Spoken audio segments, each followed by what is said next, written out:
Hi there, my name is Bob Hartmann. I'm running for first selectman at Guilford. I'd like to invite you to come out and vote for me at the primary on September the 12th. I'm here today, pleased to be joined by Sue Renner and by Charles Havrda, who are running as selectmen alongside me on our slate. I'll tell you a bit about myself, and then I'll ask them to introduce themselves, and we'll talk about a couple of issues for a moment or two so you can get to know us a little bit better. You may know that I was born and raised in town. I'm a product of the Guilford school system. I graduated from Guilford High School in 1975, and then I went down the road to Connecticut College, where I graduated in 1979, where I studied government and economics. I went into banking after that. I was on the credit side as a credit analyst. I went into bonds and lending. It took me overseas. I lived in London for a while. Couldn't wait to get back to Guilford. Of course, we spent every summer here, and I was able to get back quite often. I kept in touch all the while. I loved growing up in Guilford, and I loved growing up in a family that was very involved in town. Of course, my dad was very busy in town affairs and civic affairs, so I grew up with that atmosphere around me. And it just makes perfect sense that when we returned to town, where I took over our family business, to rebuild it with my wife Laura, that I got involved. It's just a brilliant way to be in the community. So I'm the board member of the Community Fund. I'm a corporator for the Guilford Foundation. I'm president of Rotary. I'm a friend of the Guilford Youth Mentoring, and I'm on the town pension committee. I think it's the best town pension committee in Connecticut.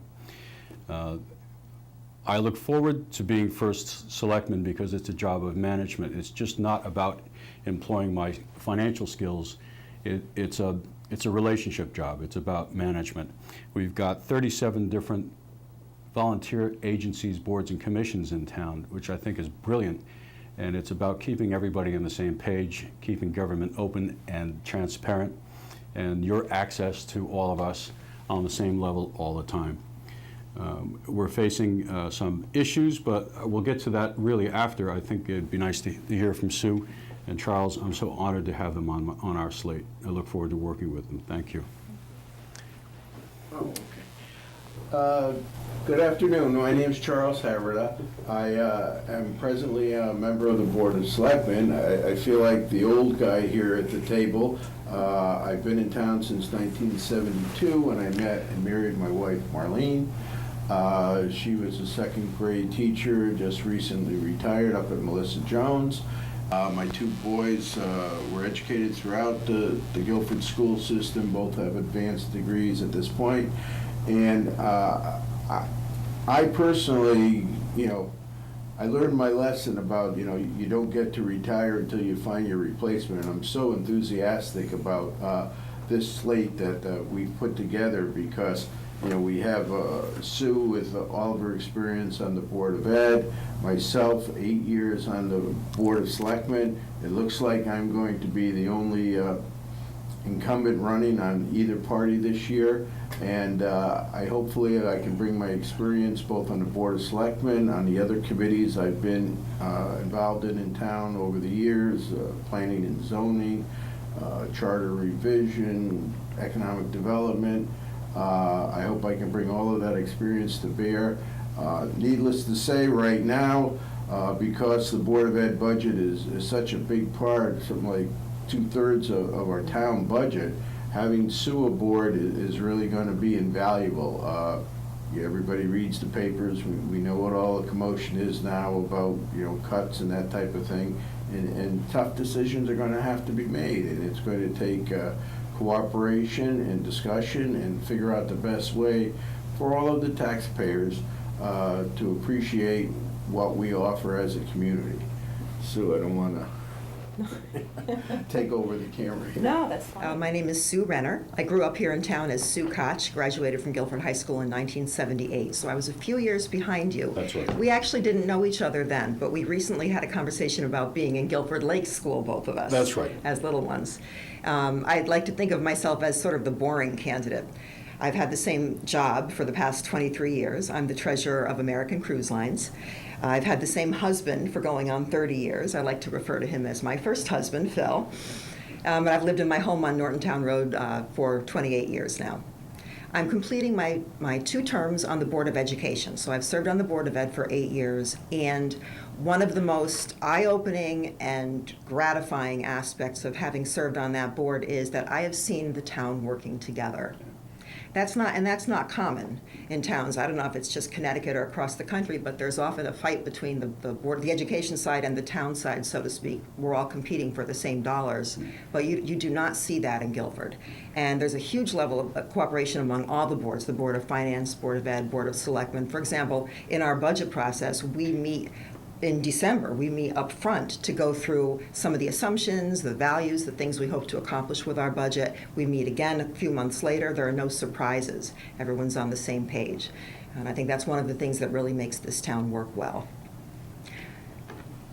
I've got to ask you, why Guilford spends the average amount in Connecticut per student, about $16,000. Some towns spend up to $5,000 more, some $5,000 less, and yet in the league tables, we are at the top, very near the top. How do you think we achieve that?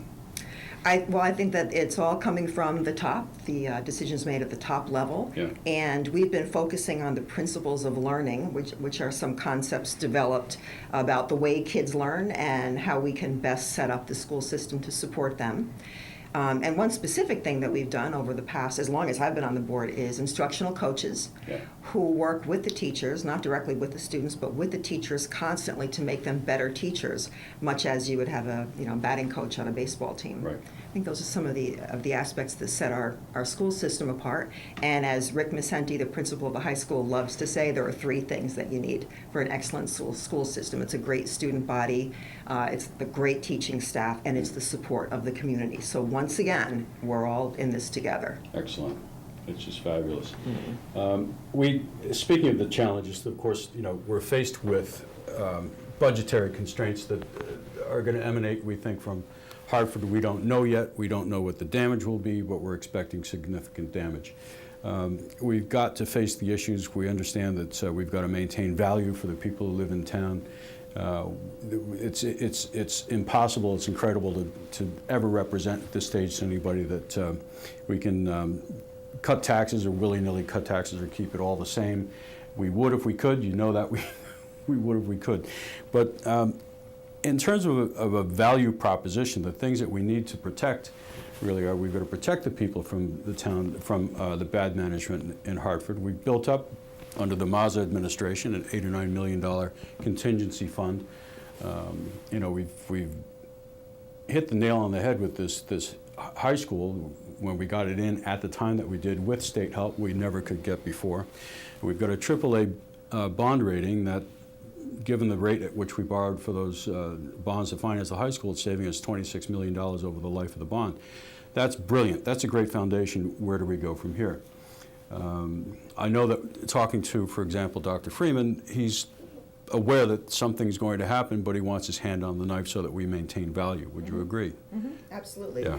I think He's there. Now, we've got, so we're looking at protecting the senior tax freeze. We think that's an important part of our culture, part of the character of town. We've got to maintain that. Years ago, when that came in, it was Joe Mazza that co-wrote that rule. And I believe that by keeping the elderly in their homes and keeping the culture intact, we didn't force them out. We didn't have a flood of new families come in for which we had to provide services. And we're at the point now where we don't have fallow buildings sitting around. Our population has been stable. The student enrollment's been stable, as opposed to other towns around us. And we look forward to attracting new families to town. I know from my business here that we have plenty of people coming into town who are either working in the growing healthcare industry or they're part of the high-tech revolution. And we welcome them, and that's something that we want to continue to push. We need new industries. It's not just about cutting. We're going to cut where we have to. We're going to cut where it makes sense to. We are in constant contact with the leaders of all the departments. But I think that what we've also got to do is grow the grand list from the top. We've got to encourage clean, diversified industry, and we want to work together. One of the things, of course, my guide and mentor is Charles, who's been there and done that. And of course, one of the great things he's been doing, he's been working with town contracts and our suppliers, What can you tell us a bit about that? Well, Bob has been speaking so much about finances, and I gotta say, as someone who's been through some campaigns already, and I know we refer this season to as a silly season, and it's all about tax cuts and that type of thing, but truly, you know, when you're on the Board of Selectmen or even on the Board of Ed, it's more than just dollars and cents. Bob, you know, knows that inside out. That's his career. But we're running a community here. We're not running a for-profit business. This is not a hedge fund where you buy something and sell all the pieces off. This is a community. We are not going to close any schools. We're trying to get the water over to Mulberry. We're doing these things that, you know, people in the community know and need. We have to understand that it is, you know, yes, finances is talked about constantly throughout this season, but it's not about that. It's about the people. It's about, you know, making sure the roads are safe and you know, even in the budget season last time around, we were talking about, you know, some people voted against the budget because we were adding a police officer. We weren't adding a police officer. We're down a couple of policemen already. We were simply trying to maintain it. And that officer was going to be a resource officer, which is an officer in the schools. And that's very, very important. It's like keeping buildings open. That way you have small class sizes, you have neighborhood-based schools, and it makes for what everybody keeps referring to as the quality of life in Guilford. But it's, you know, it takes tough decisions to maintain that over a period of time. It does. It's all about cooperation. I think it's worth pointing out. We agree. We work well together. We want to maintain the character and culture of our town. We want to keep things moving along as we know them, not to change anything up for the sake of change or cut anything. I've been known to say recently, you know, you can cut rafters and joists out of a house and not hear it make a creak or a sound until it's just too late, until the wheels come, until it just falls apart. You know, there is a time when, you know, when everything looks like a nail if all you have is a hammer. And what I'm suggesting is we've got a full complement of tools and we like to work together. Yeah. I'm excited about the future. I'm very excited about getting this done. I really need your vote. Thank you so much for your support. I'm thrilled and honored to be associated with these two people on our slate. Please come to the primary on September the 12th. Just go to your normal polling station and you just sign in and cast your vote. Is there anything I've missed? Absentee ballots are available. Absentee ballots are available. You can get them at Town Hall or contact any one of us. September 12th, all of the standard polling places. There's no change in any other election. Right?